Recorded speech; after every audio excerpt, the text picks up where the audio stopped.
Y arrancamos con el último bloque de Agenda Propia para hablar de la agenda parlamentaria, que mañana va a tener un día intenso con el tratamiento en rechazo de los vetos presidenciales contra la ley de emergencia de discapacidad y de la moratoria previsional, el aumento a los jubilados, que va a tener una antesala en las calles. Voy a hacer de cachorro por un rato y voy a hablar de las calles y de la buena noticia de la sociedad movilizada. Hoy va a haber una vigilia en Plaza de Mayo, mañana desde las 11 va a haber una movilización en Plaza Congreso, pidiendo justamente que el Parlamento rechace los vetos. Que el Parlamento haga lo que hasta ahora nunca hizo. Bueno, en principio, la novedad es que el Poder Judicial, el tercer poder del Estado, haciendo ejercicio, dio lugar a un amparo presentado por una familia. No sabemos si es el tercero. Bueno, digamos, ¿no? Los papeles. El Juzgado Federal de Primera Instancia de Campana fue el que hizo lugar a un amparo presentado por una familia que tiene dos chiquitos con TGD que no están pudiendo realizar sus tratamientos debido justamente al desfinanciamiento de las políticas de discapacidad. La justicia les da la razón y abre un poco la puerta a que otro montón de familias presente de sus respectivas demandas, alegando que en principio el gobierno debe garantizar esos derechos, que convalida además con su aceptación de tratados internacionales, y además que los argumentos de que no hay plata no son ciertos, porque lo que está haciendo es un uso discrecional del dinero. Por ejemplo, pagando intereses de deuda. Pareciera que hay todo tiene que ver con todo, ¿no? Que hay un juez que entiende de qué se trata.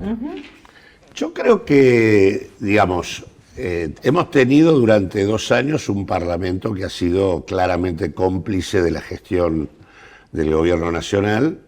La coyuntura electoral parece haber abierto un tiempo donde se han armado algunas coaliciones parlamentarias que permitieron sacar algunas definiciones que son muy necesarias sobre jubilados, discapacidad y demás cuestiones, moratoria y demás cuestiones sobre el tema de las provincias y demás.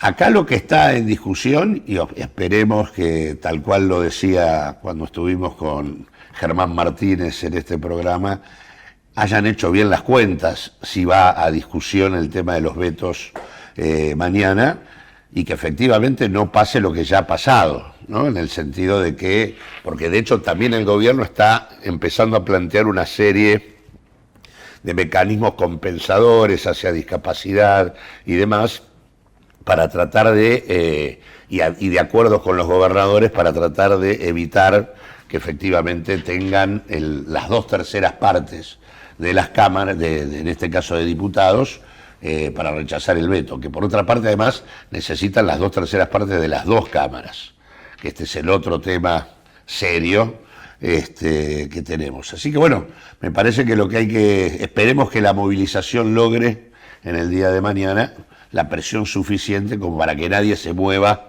de donde está sentado y para que la sesión termine con las 2/3 partes rechazando el veto.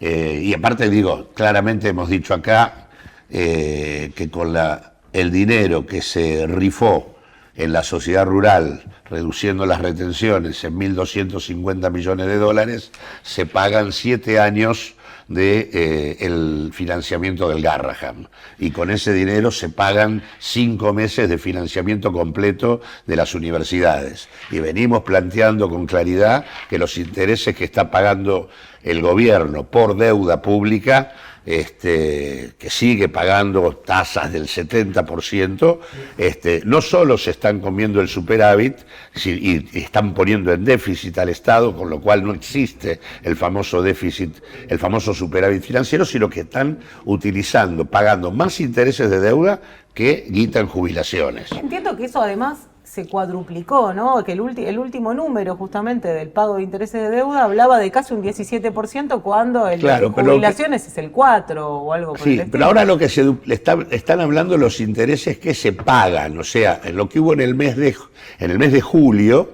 hubo una concentración de vencimientos de intereses que son los que efectivamente están arriba, están en las cuentas y se cuentan, y por lo tanto hay déficit financiero explícito. Pero no se pagaron.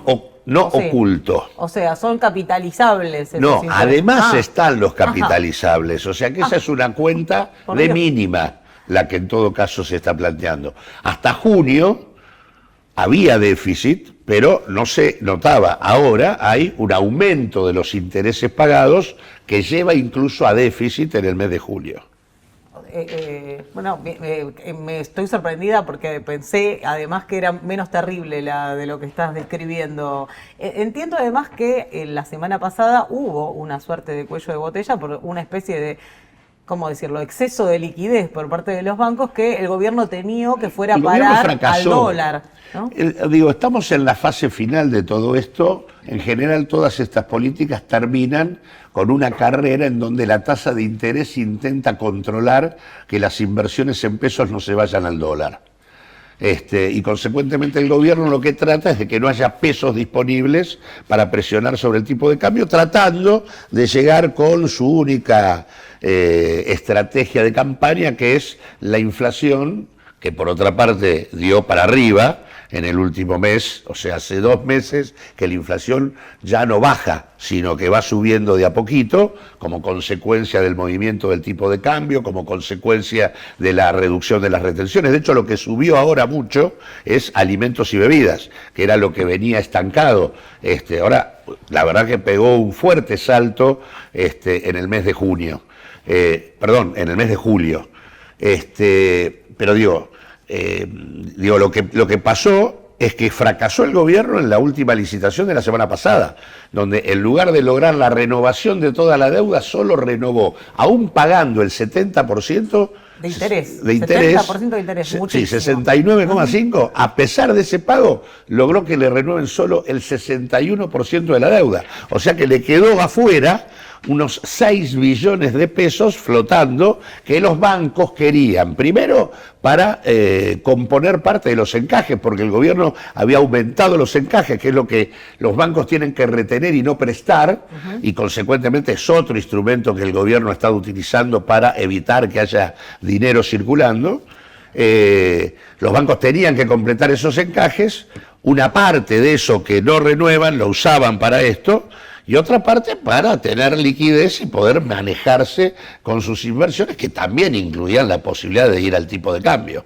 En ese marco el gobierno directamente los obliga en una segunda licitación que no estaba ni siquiera prevista, vuelve a subir los encajes al 50% y los obliga a suscribir una letra que le va a remunerar y le va a pagar también, o sea, les va a pagar como parte de los encajes, con lo cual absorbe todo ese dinero que había quedado circulando para tratar de evitar mayores presiones cambiarias. O sea, ahora, en este marco lo que vos tenés es una caída del crédito tanto a las personas como a las empresas, y tenés una caída brutal de los adelantos en cuenta corriente, que es lo que necesitan en general las empresas, sobre todo las más chicas, las pymes, para poder funcionar, porque el adelanto en cuenta corriente se fue al 80% la tasa, con lo cual hay un corte en la cadena de pagos que está empezando a aparecer en un contexto de una situación como consecuencia de todo esto, donde lo que se para es la actividad económica.